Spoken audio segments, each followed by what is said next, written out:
Вниманию туркменистанцев, застрявших в России.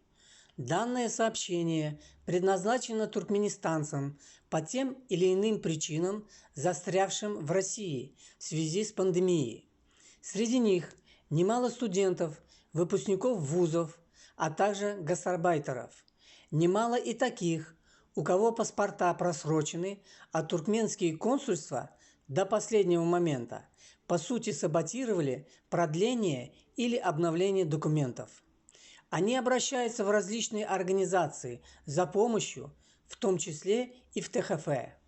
Согласно указа президента Российской Федерации от 15 июня 2021 года за номером 364 до 30 сентября 2021 года установлено право иностранных граждан, прибывших в Россию до 15 марта 2020 года и не имеющие по состоянию на 16 июня 2021 года законных оснований для пребывания на территории Российской Федерации, обратиться в территориальные органы МВД России с составленным в произвольной форме заявлением об урегулировании своего правового положения.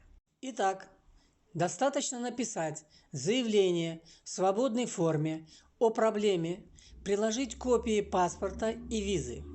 Вы встанете на учет, вам продлят действие паспортов и действие виз. До 30 сентября это обязательно надо сделать. Если будут приняты решения о продлении действия указа президента России, то автоматически будут продлеваться визы, и вы не будете на нелегальном положении.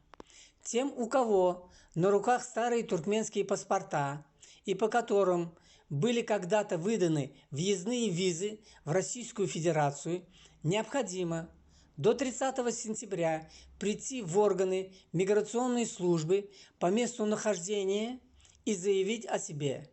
Этим лицам будет выписан административный штраф, после оплаты которого они будут легализованы, а их паспорта будут продлены, сообщает в Фейсбуке представитель Московского общества туркменской культуры и просит всех поделиться информацией.